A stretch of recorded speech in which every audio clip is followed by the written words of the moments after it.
He passed with Tafshin Samach. It was a Friday, I remember. It was overcast. I remember the day. Rabbi Marl is one of those Jews that Kula al Malay Pligi, that you say about him, Chaval al da Avdin v'lo Mishnach. If only we could have him back. Not that we loved him so much when we had him, yeah, but if only.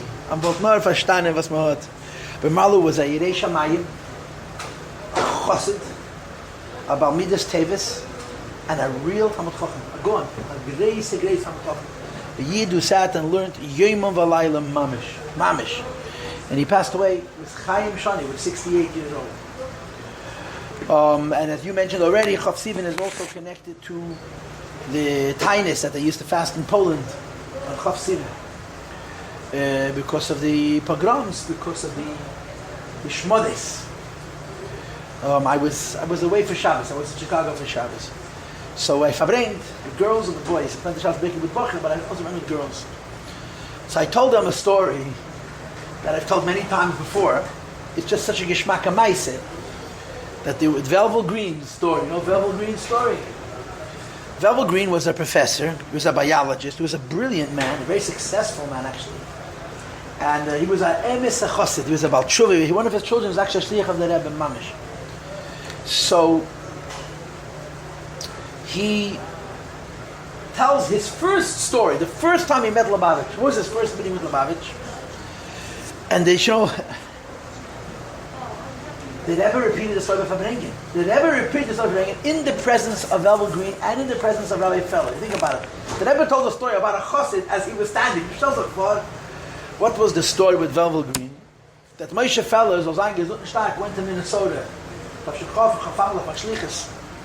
And he was trying to make contacts with prominent Jews in the Twin Cities.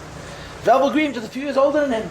If Moshe Feller was not 25 or 26, so Velvel Green was probably 31 or 32, not older. He was already then teaching in a college. He was a very smart guy. And Moshe Feller called up his secretary to make an appointment. He had a whole... He was a conservative Jew. He was not Fro, but he was very Jewish. He was a big Zionist. He used to quote to the Rebbe Yechidus Bialik, Yiddish poetry. He was a real Jewish Jew. He wasn't Fro, but he was raised with a lot of Yiddish ads. And Mishalachim came to town all the time. And he gave them all a check. But he had the rules. It was 18 for a visitor, 25 for a local, which in 1960 was an awful lot of money. In 1960, $18 check was a geld. And Moshe Feller calls the secretary, and the secretary says, okay, we'll give you an $18 check. He says, no, I don't want your money, I want to meet him. So she goes into her boss, and she says to the boss, this rabbi doesn't want your money, wants to meet you. He says, okay, up it, tell him 25. Tell him 25. So she goes out to him, and she tells him, Professor Velvel Green is offering you, she'll let you back at $25 check. He says, no, I want to meet him. So she goes back into Velvel Green. She tells him that he says he doesn't want to take $25 either. Okay, final offer, $36. So she comes back on the phone and she tells Rabbi Feller that Professor Velvel Green said this is the last offer, $36. Take it or leave it. She says, I want to meet him. So she says, no, I made this takim tanemis. So he says, okay, I'll make an appointment. But tell him that he's wasting his time. I respect rabbis, I have a very high opinion of rabbis, but I'm not interested in what rabbis are interested in. So he shows up in his office, and the way Velvel Green himself tells the story, as soon as Moshe Feller walked in, Velvel Green told him all the things that were wrong with him. His beard didn't get taken, and his hat didn't get taken, and his shoes didn't get taken. If you want to be able to peddle your wares in the Twin Cities in Minnesota, then you're going to have to make all kinds of adaptations. Rabbi Feller to Moisket, with somebody Samlanut, that's... He probably was used to it. You know, today a Chabad rabbi comes in with a beard and payas, they expect a Chabad rabbi. Then it was like, a rabbi with a beard, where is such a thing? Anyway, they talked. Mit Tamol, Moshe Feller Chaptzach, it's almost the Shkir. Harav, Moshe Feller. And she doesn't come in. So he jumps up and he says to Velvel Green in half sentences, I'm sorry, but I have a prior appointment. Puts on his gattel and turns around and faces the wall. So again, the way Velvel Green is a great storyteller, he's very funny. He's a great speaker. He's entertaining. So he says, I'm sitting by my desk. I don't know if I can talk on the phone, if I can do work, if I can breathe. By the time Rabbi Feller was done davening, the time of the appointment had passed. So Moshe Feller thinks to himself, he just burnt the bridge. Finished. He's never going to see the walls of this office. But he apologized. He said, and he leaves. There's something that Rabbi Feller did not know, which was that the Greens, Valvoldin and his Balabaskas, as I look, their name is Gail, I don't know her Hebrew name, belonged to a Jewish book club of young Jewish intellectuals in the Twin Cities. They would meet once a month. They would choose a book. They would all read it, and then would get together and they would discuss it. 2 months earlier, mamish 2 months before, the book that they read was on Tach V'Tat. The writer, an American writer, had written the story of Tach V'Tat. And it's a tragic story. It's a terribly tragic story. And of course, part of the story which is so poignant, which is so moving, which is so gripping, is that they gave Jews choices. They didn't just kill Yidden. They gave a Yid at Salem and said, Titnatzed, Nachman al-Islam, become a member of our sect, or we believe, or we're going to kill you. And 10 home kahelas conditions be sold to a man and to a woman and to a child. Gave their lives al kiddush, like you say in the of Arachamim, which we said yesterday in Shul. You know, Shemosru nafsham al kedushas Hashem, hanehovim, haneimim, v'chayim, u'v'meisam. So these American Jews read this story, and they're blown away. They're absolutely blown away. They understood. Today, I don't know if they would understand it, but then they understood that these were not crazy people. They were not mishagoyim. These were not cults. They were mentioned. And it was overwhelming to them that something should be so valuable to you that you'll give your life for it. Not one or two. Whole communities, to the last man, woman, and child. So the end of that evening was a discussion about whether such Jews exist today. Are there such Jews nowadays? And Nimnu v'Gomru, the Psak Din of the young Jewish book club of the Twin Cities, Minneapolis and St. Paul, in Minnesota in 1961, of the Paskin, there's no such Jews. When Moshe Feller walks out of Elvo Green's office after davening away his meeting, he picks up the phone and he calls up his wife and he says, Gail, I found one. Gail, I found one. She says, one what? She says, a Jew. She says, what do you mean a Jew? There's a lot of Jews. No, remember the conversation? I met one of those. Verstehst? And that was the beginning of the relationship. So that's another way. There's another way of talking about the Yortzeit, the Yom HaTainus of Chof Sivan, is to tell this Maisa. You understand? It's another Maisa. Okay. We're holding by the Gula Amitas Vashleim. Now, I want to say this. We have gone off on a tangent which has lasted a very long time. We haven't learned Tanya in maybe 10 or 12 classes. Not 10 or 12 weeks. It's been 4 months since we learned Tanya. Why? I don't have any regrets. You may have regrets, but I don't have any regrets. Why? Because, and like somebody asked me last week, I did this last time we learned Tanya also, because the Alter Rebbe in Perek Gimel only explains Chochmah Bina Vadas. He doesn't explain the other things. And I felt that the right thing to do was to insert into the Perek all the things that are explained in other places, even in the Alter Rebbe's own Torah, which are not found in our Perek. In other words, there's 3 Perakim in Tanya talk about the Neshama. There's 3 Perakim in Tanya talk about the Neshama. Perek Beis, Perek Gimel, Perek Dal, chapter 2, 3, and 4. But the 3 different conversations, 3 different discussions. The discussion of Perek Beis is about the Neshama in its connection to Hashem, what we call the Pintel Yid, the Etzem Neshama, the Yechidim. That no matter how much the Neshama changes, no matter how much the Neshama goes down, it's still connected to its original source. And of course, the mashal that the Alter Rebbe gave was a baby that develops over many months in the Rechem Ha'im, that everything comes from the Mayach, everything comes from the brain. First of all, it comes from the brain of the father. Then it comes from the brain of the baby. And you end up with hair and with nails and with very peripheral aspect of a person. So the Alter Rebbe says every single one of these cells, continues to be connected to its Treina Shemachir, which is the Atzvus, in other words, Adita Esmomad HaKadosh Baruch. So no matter how much a Neshama changes, it remains connected to the nation. That was Perek Beis. Perek Gimel talks about the Koiches. Koiches means the tools of the Neshama. The tools of the neshama make the neshama able to exist in the world. The neshama is infinite, the neshama is black and white. So there's, like I said to you all the time, there's no room in one universe for two neshamas, because each one has its Ein Sof, its particular derech, and there's no way you can tolerate Katzei Hashem. So the neshama is covered over by filters that temper the power of the neshama. Instead of the neshama speaking in a way that's called Gili HaNefesh, which would be infinite and raw and so on and so forth, you have Koyches HaNefesh, tools. They filter the neshama, that the neshama expresses itself in a limited way, so that there's room for conversation, for discussion, for coexistence, and so on. Yeah, and the tools go into two broad categories: the Mayach and the Leiv. The mind is tools, and the heart is tools.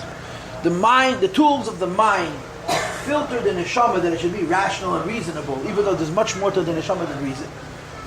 And the emotions, the heart, filter the neshama that it should experience whatever it is that it's experiencing in what we call a midah. A midah means a measured feeling, a feeling that's not so overwhelming that either life is great or life is terrible. It's modulated. It's someplace in between. That's what the midah is. So I spent a lot. So the Alter Rebbe explains chokhmah. So we learned it inside. We discussed chokhmah. Alter Rebbe explains bina. We learned it inside. We discussed bina. Das we haven't learned it, doing that today, Mitzvah. And then it comes to the 6 midas, chesed, gevurah, tiferes. That's how you say it in Malchus. The Alter Rebbe says almost nothing. He smorgasborgers it in, but it's a very short pedic. But later in the same Tanya, Geras HaKedesh, in the letters, Alter Rebbe and Tanya, Pedic Tezvav, the Alter Rebbe explains what chesed is, and what gevurah is, and what tiferes is, each one separately. What netzach, what hoid, what yisoid, and what's malchus. So I basically told you what's written there, and that took a while. I don't know, it took 4 weeks, 5, it took a while. When we finished with the midas, I did something which is Beklal not in Tanya, but it's found in Chassidus. There's another whole part of how the neshama operates. And this is called the chushim. The chamisha chushim. That means the 5 senses. Seeing, hearing, smelling, tasting, and touching. And I explained to you that just like the mind and the heart are filters that give the neshama out through a particular measured form, the chushim are also filters, but they're filters in a different way. Because the chushim really are much more, the 2 words that you want to use now are superficial and powerful. The chushim are very superficial. In other words, there's no process.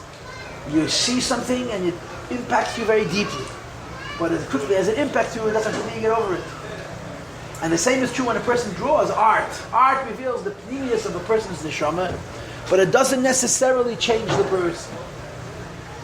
So I explained that there's a connection to Hashem that comes from the koiches. You use your mind, use your heart to develop a relationship, and develop a relationship with HaKadosh Baruch Hu. And you can also use your chamisha chushim, use your 5 senses.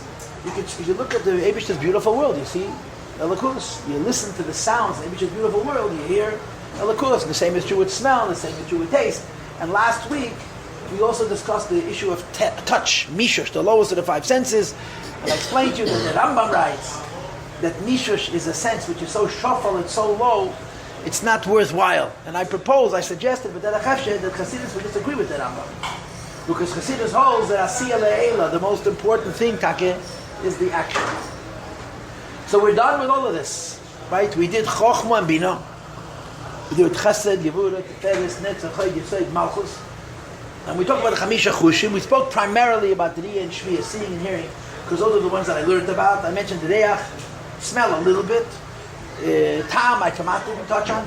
Taste, because I didn't learn about the Chassidus, although there's perhaps places where it's discussed. And we also talked about Mishush. So we're ready to go back to the book. Run out of extraneous material, go back to what your job is. The Hadas. It's Zayin on Beis. It's page 14 in the Tanya. It's at the bottom of the page. I don't know how many lines from the bottom. 8 lines from the bottom. How much could it be? It's 9 lines from the bottom of the period. The Hadas. After everything we've learned, and we've learned so much, we move on to Das. Das is an intellectual tool. It's a tool of the mind. Now, I like to say very simple things, or to say things in a very simple way, right? What is the simplest meaning of the word a tool? What is the simplest meaning of the word a tool? I know we have tool, a clay umnus. What is the meaning of a tool? I'm sure we have 6 people here, 7 people here, 8 people here. We come up with 8 different explanations. Huh? No, what's the meaning? When you say the word tool, what is the connotation? What is the higoyendike implication? How to get there? There's a few things that the word tool connotes. One of them is that tools sit in toolboxes and don't do anything unless someone picks them up. Tools, hammers never built or destroyed houses. Fire never burnt down buildings or cooked food. People did. Tools sit in toolboxes. That's the first thing. They don't do anything. Huh? It's a functional object. Right. A tool has a lot to do with the person who uses the tool. If you're qualified, use the tool in a constructive way. If you're not qualified, use the tool in a destructive way. But there's something very important about a tool, and this is really critical when you approach dance. A tool means it's at your disposal. The meaning of the word tool is you can choose and pick it up and use it. Nobody can stop you. Let's take a koyach. The Eibusha gave you tools. Use them. If a person says, I can't, it's not true. If a person says, I don't want to, a person says, I'm lazy, that may be true. But I can't is never true. The Eibusha gave us tools. So again, probably the most practical translation, practical insight about a tool is that tools have no will. Tools don't do anything. People do. Bali Malacha do. Bali Umnas do. Umanim do. But from a Higoyan perspective, the most, at least for this morning, tomorrow I'll change my mind, but for right now, one of the most important, perhaps the most important connotation of the word tool is you are free to use it as will. Pick it up. The Eibusha gave you a mind, use it. Chokhmah is a tool that's creative. It's intuitive and that's creative. And the way, of course, Chokhmah operates is Chokhmah questions. Chokhmah breaks down. That's what Chokhmah does. Chokhmah destroys the old world. Chokhmah makes holes in whatever exists. And by breaking down the old, Chokhmah opens itself up to the new. That's how it's understood. We talked about this at length. The classes are all online. You can go listen. Zilg Meir. Yeah? Bina is not creative at all. Bina doesn't have a creative bone in its body. But you give him the foundations of an idea, the seminal inspirations of an idea, and he has the patience to stretch it out, to organize it, and to technically departmentalize it, and to put everything into the right place. And one of the other things that Bina does is it tests the veracity, it tests the emes of the inspiration. Not every time a person gets an inspiration, is it real? Is it useful? Is it functional? Sometimes people have good ideas, but they're very good in the realm of fantasia. You bring it into the real world, it breaks down. Bina is mavchin. Bina has many functions, and we talked about all of them, I think, once upon a time, before we started this whole thing. Bina discerns. It's quite fananda. So Chokhmah, I like to translate as the creative tool or the intuitive tool. And Bina, I like to translate as the thorough tool or the analytical tool. That's what Bina does. So if you have a tool called Chokhmah, if you use it, you come up with new ideas. You have a tool called Bina, you process the new ideas and you bring them closer to realization, to actualization. Sometimes you decide this idea is no good and you give it up. Sometimes you decide this idea is good but it needs to be modified, to tweak, so you fix it. And sometimes the developer say it's perfect just the way it is. Das is another intellectual tool. But Das adds nothing to the information. You hear? Das adds 0 to the Yeda.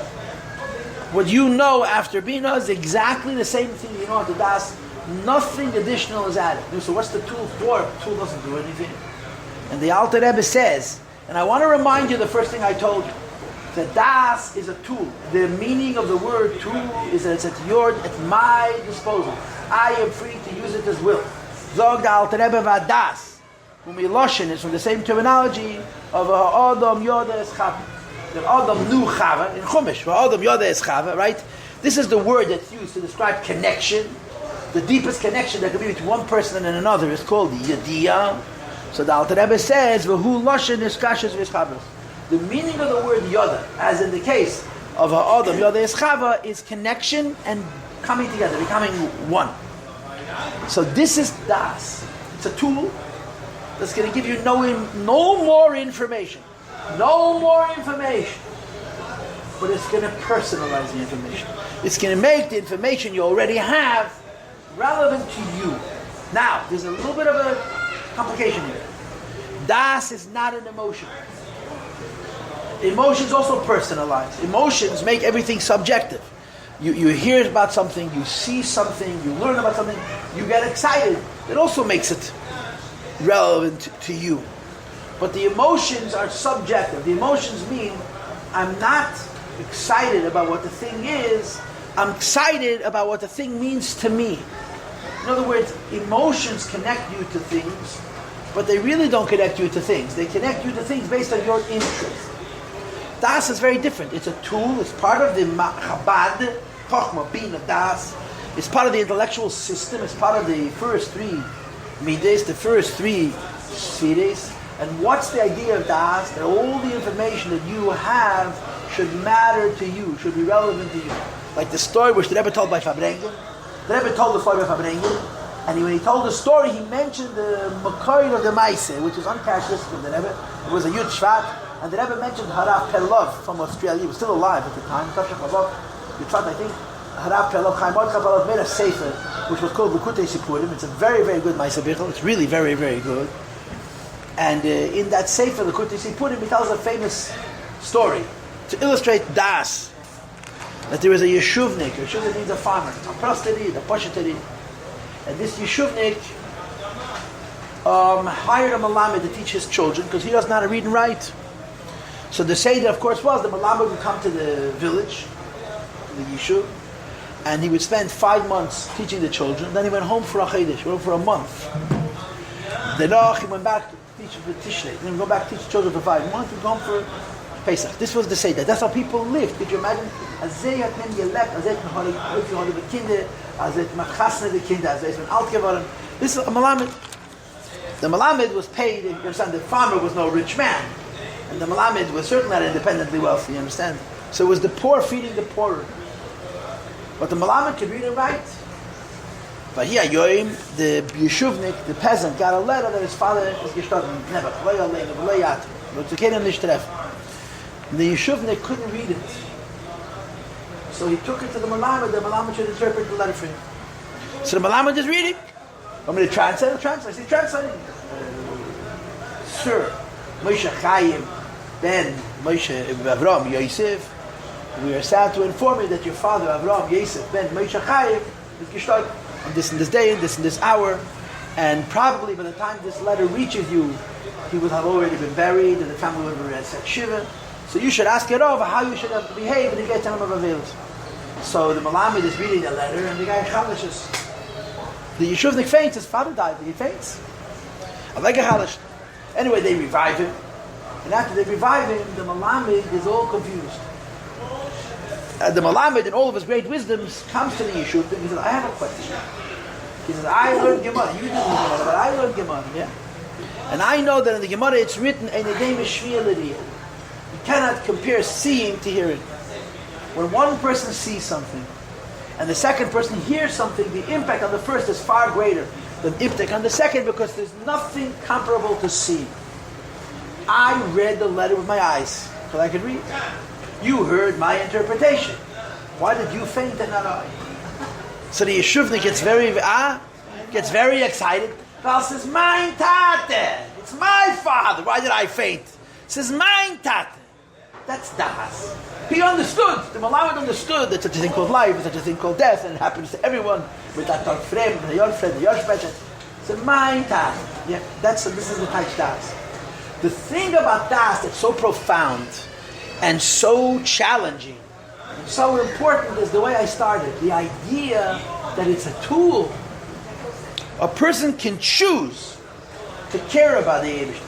A person has an option of making the Eibishter an Inyan which is Negeya to him by choice.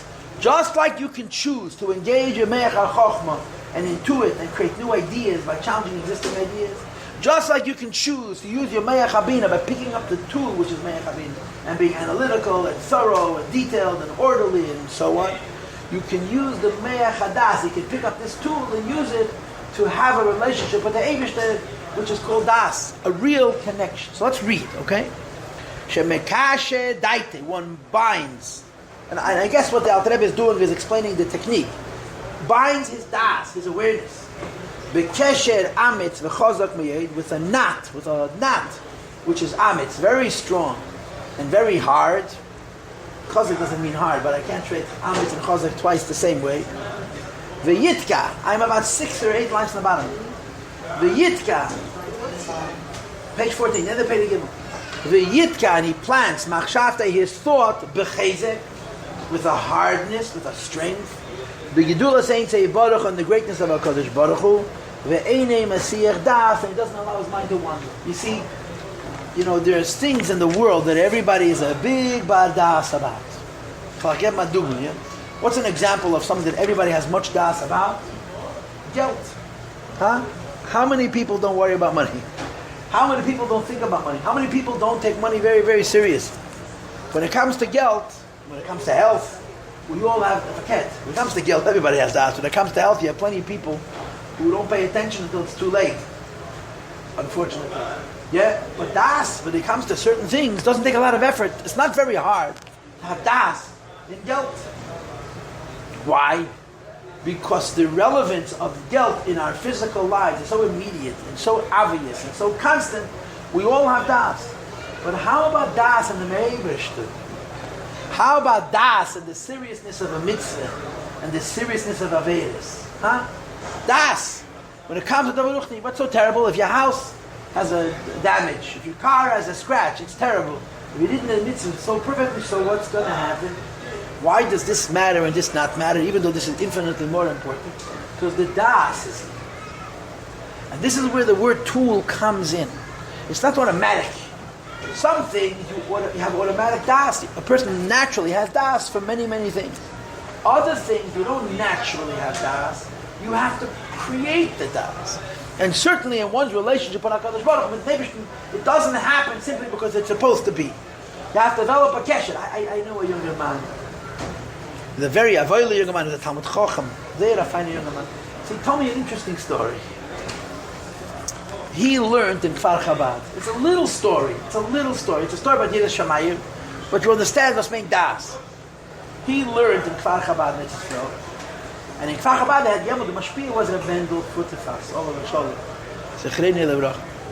Reb Mendel was a legend in his lifetime. He really was. Reb Mendel was a legend in his lifetime. And he was royalish. It wasn't exaggerated. He was really something special. And he was a mashpia in Kfar Chabad. So he had a minhag that he wanted to say Krishma Shalamit and Yeshiva. So he went home after Seder Chassidus. He wanted to walk back to the Zal, say Krishma, and walk home a second time. And he couldn't walk. He was old. Farelted. He would shuffle. So he always needed somebody to walk with him.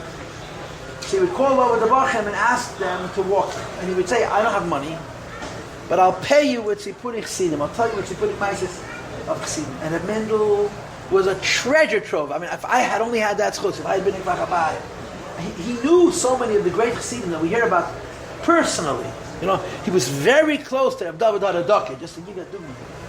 I mean, I heard him tell stories by Fabrengen, but I never sat down and schmoozed with him. I didn't have that relationship. But if you walked him to his house and back to Yeshiva, he would tell stories.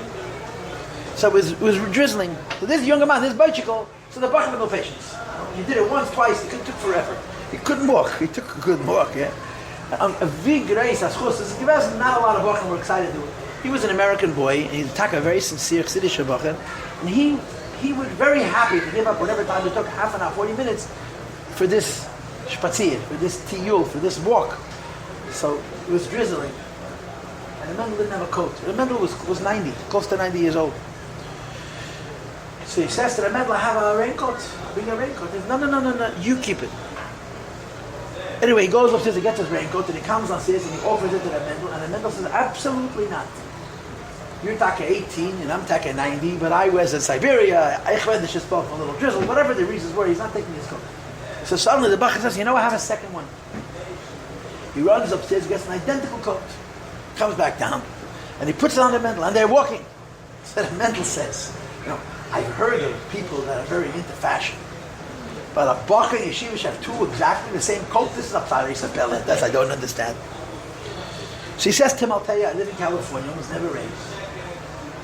And my mother bought the same coat that I had because it can be used for either gender. It's unigender. So she said to me, "You're going to Kfar Chabad. It never rains in California. Maybe you'll find someone who needs it." So she gave me a second coat, and this is the second coat. The Mendel tore that coat off his body like it was a cancer. When the Bacha described it to me, he was already married for many years. His reaction to Loy Silbash, you understand, he's wearing a woman's outfit. His reaction, he didn't get angry, but he tore it off himself like it was evil. And this guy replaced this image in his head. It wasn't what he did, but how he did it. The abhorrence, the idea that he's doing an Aveda. And he explained to him that it's not man's and it's not woman's. Talk to the wall. Forget it. He wasn't, and he was so inspired. I mean, this is why what a mashpia is supposed to be, not someone who tells you what to do, someone who shows you by example. You understand? That's an example of das. Who thinks about it?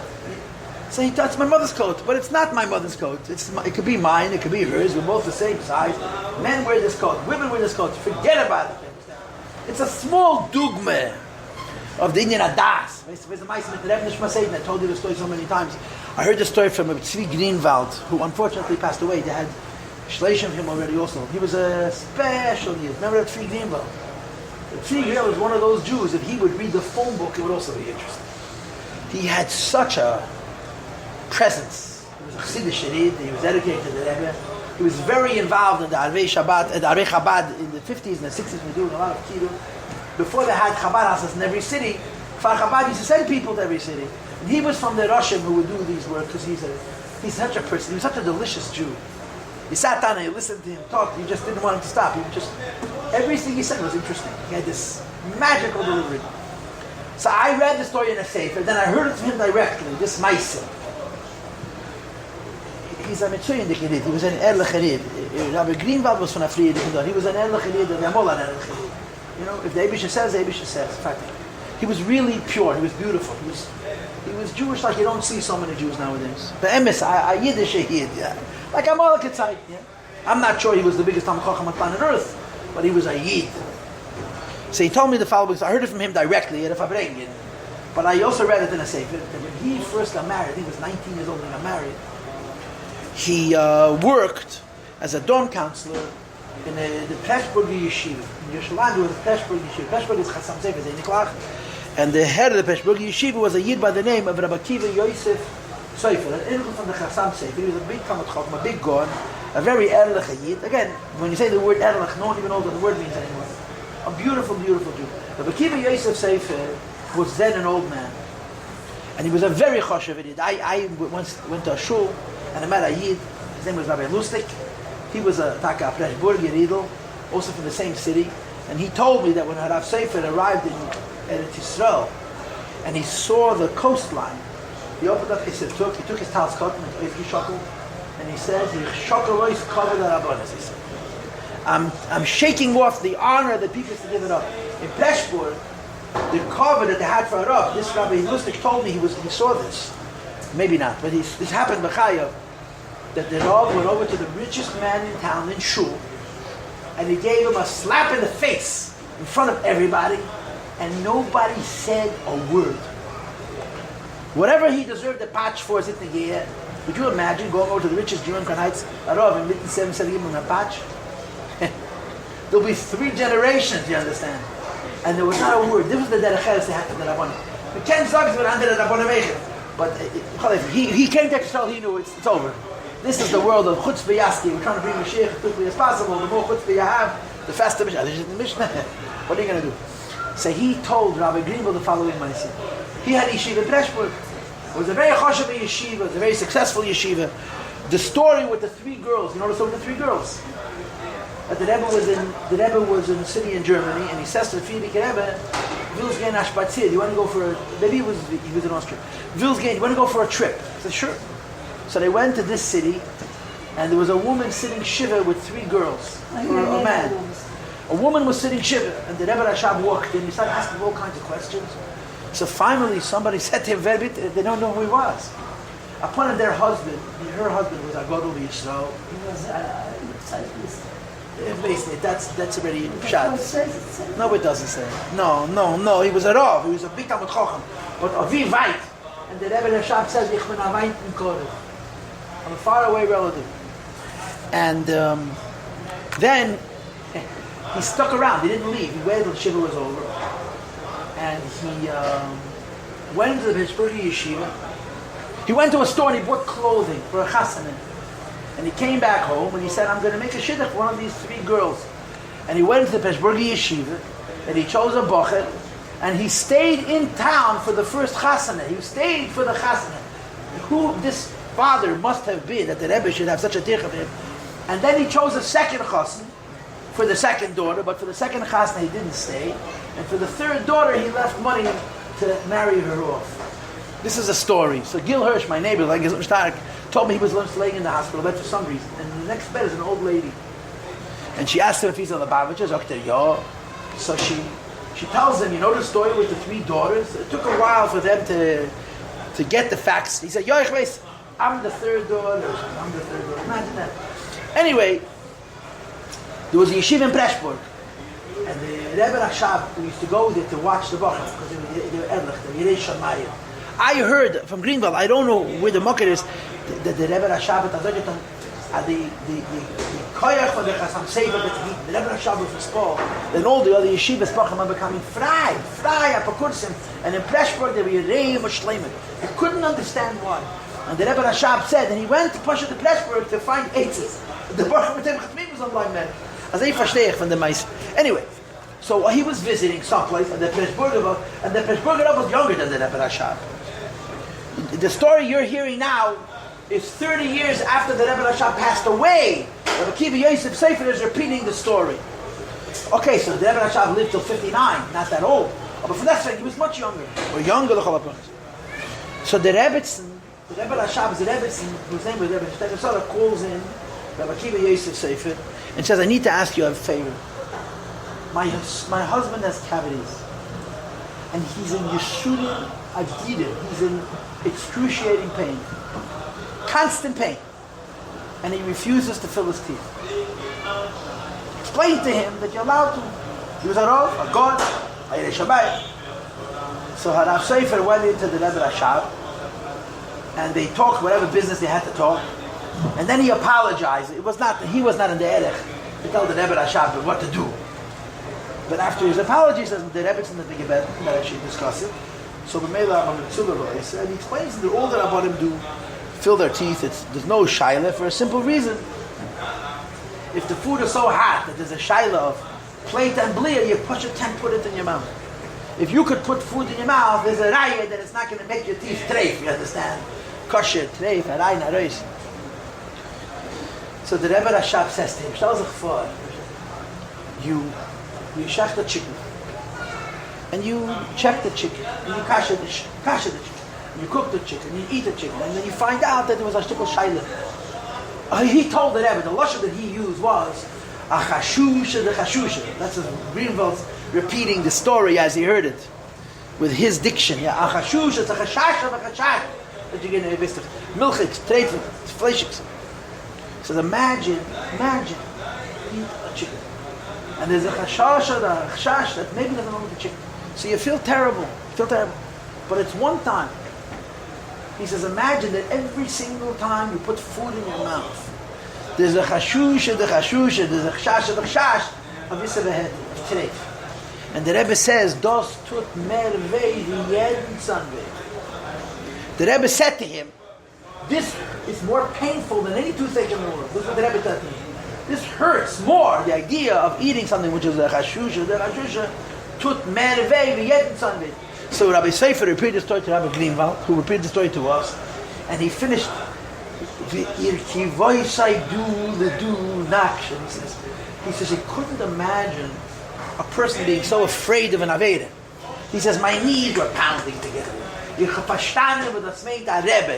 to Rabbi Greenwald, the Yerei Shamayim, the idea, what's the big deal? What's the big deal? But this is what Das does. Das makes the Eibishter real, like a scratch on a car and a recipe that's gone bad and all the other problems that we have. Let's read the Perek till the end and then I'll let you go, yeah? Ki af mi. Because even a person, shu chocham v'novin, right? Chochma means chochma, intuitive and creative. V'novin and thorough and analytical. B'gdulas ein seif baruch, in his understanding of the greatness of the ein seif. Hine. Im loy yikasher dai. If he doesn't tie his das, v'yitka and plant, machshevta his thought, v'chezek uv'asma. The chezek means with hardness, and asma means with diligence, with consistency. So the Alter Rebbe, la'yelid b'nafshe yirev ava mitas. He'll have love of Hashem, he'll have fear of Hashem, but it'll be not emes. Why? Because the whole point of having avas Hashem and yiras Hashem, if you love Hashem, you do His mitzvahs. You fear Hashem, you don't do what He says you're not allowed to do. For this, the ava has to be with integrity, depth. For this, the yira has to be with integrity, depth. And if you have ava v'yira based on bina, without das, it's easy come, easy go. Das makes it relevant.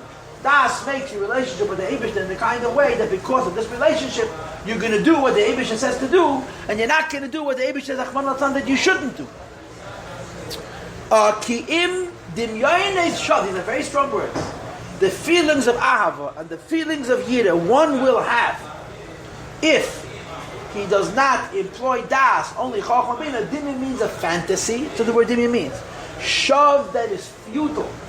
It's a very goodish, it's useless. Why? Because the whole point of the midas is not to have avas Hashem and yiras Hashem. The whole point of the midas is that based on the ava and based on the yira, you're going to serve HaKadosh Baruch Hu, and for this you have to have das. And what can I say? I mean, we'll bring about this next week, Mitzvah Hashem, or whatever we learn Tanya next. But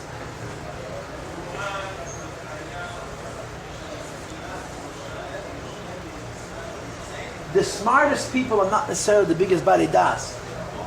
And the biggest bari das are not necessarily the smartest people. In other words, das is a tool that Hashem gave us. That's at our disposal. Some people naturally have it more. And some people naturally have it less. I remember in my childhood, I don't even know these people's names, but I remember Jews by the tshuva who were pashut devout. They were pashut such erechiyim. And my father knew, I knew more than they knew. I was a kid. But the emes, the kenus with which they did a mitzvah was unusual. And in some people, this is a tchun of das. Das means a depth. Das means a maturity. Das means a sense of connection. And it's a different chush. It's a very, very different chush. In other words, I'm saying two things at the same time. On the one hand, I'm saying that the Alter Rebbe is saying that das is a kli umnus. It's a tool. It's at our disposal to use. On the other hand, it's also true that some people have a natural chush. If a person is brilliant, he understands Akval, he can explain to you everything Yiddish has to say. And it's a game. You have another person who understands very, very, very little, and it's incredibly earnest. The first has a gewaldige chokhmah, he has gewaldige bina, and he's a child. Why? Because he didn't have das. The grown-upness, the maturity of the person is not defined by how intelligent he is. You can have geniuses, right? What's the halacha? What's the halacha? If you have a kid with an IQ of 180 and 190, which means he's smart like Einstein, mamish, yeah? He's pater from all mitzvahs. You have an adult who has an IQ of chveis vas, barely on the other side of what they call retarded. He's mechuyev in all mitzvahs. But this kid understands so much, this man understands so little. And the answer is the chiyuv of mitzvahs is not connected to how smart you are. The chiyuv of mitzvahs is connected to das. That's why it's brought in Chassidus, Kotten einei moilid. The Alter Rebbe mentioned that Adam Yodas Chava, that birth has to do with das. Kotten can be the most intelligent child in the world. A Kotten cannot have children. Why? Not because he's not smart, because he has no das. And the basis for connection is das. This kind of connection. Let's finish the payday. Valkain, therefore, because das is a tool that intellectually changes nothing. Intellectually changes nothing. But this is what makes a person and not an animal. The real integrity of a human being is ker hadas, midas hadas. The idea that what I know is relevant to me in a very, very personal way. And das, like I said, doesn't change anything, but it changes everything. And therefore it's kiyum hamidas v'chayus. The upkeep of the emotions of love and fear and so on. that these emotions are the practical motivators of our practical life as Jews. We love Hashem, so we serve Him. We fear Hashem, so we serve Him. We rejoice in Hashem, so we serve Him. We have Rachmanas and Neshama, so we serve Him. The pnimius of all of those midas is das. V'hu keil, and it includes chesed and gevura, both chesed and gevura, which ultimately means pirush ava v'anafeh v'yira v'anafeh. What do these last 6-7 words mean? V'hu keil chesed v'anafeh, chesed and gevura. The answer is that sometimes in Kabbalah they don't speak about 3 moichin, they speak about daled moichin. We know that there's three parts to the brain. Push it 3 sections to the brain. There's the right side of the brain, there's the back of the left side of the brain, and the back of the brain. Sometimes they speak about daled moichin. There's the right side and the left side, and in the back there's also a right and a left, which is physically how it is back here. What's the simple example of daled moichin? Tefillin. Tefillin has 4 boxes. And it says in the Maimonides Chassidus, there's a whole mind for the Rebbe Rashab, which is said by the Friedrich Rebbe Bar Mitzvah and so on and so forth. We explain things of daled moichin. How do you have 4 cavities in the brain? There's only 3 chochma, bina, and das. So the Alter Rebbe says das is noite klapi chesed, das noite klapi gevura, which means das is intellectual. Das is intellectual. Intellectual means it doesn't have a bias. And even though das is intellectual and das has no bias, there's 2 different das. A das which leads to chesed and a das that leads to gevura. But that's a contradiction in terms. If das is leading to chesed, then it's not leading to gevura, that's a bias. If das is leading to gevura, it's not leading to chesed, so it's a bias. So how can you say that das is leading to chesed, das is leading to gevura, it's not a bias? And the answer is because you can have both days at the same time. You can't have ahava and sinah. You can't love someone and hate someone at the same time.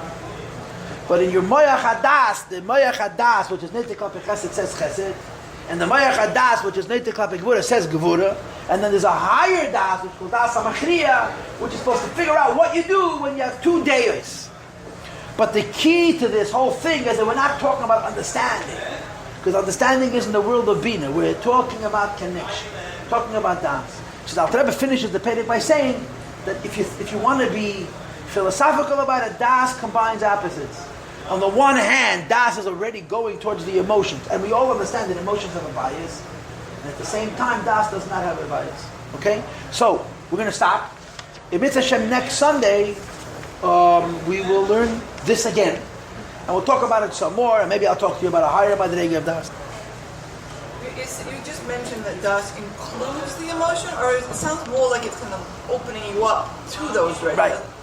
But it has an eti, has a leaning towards chesed. And a leaning. It knows that the right thing to do is to be kind. It knows that the right thing to do is to be exact and severe.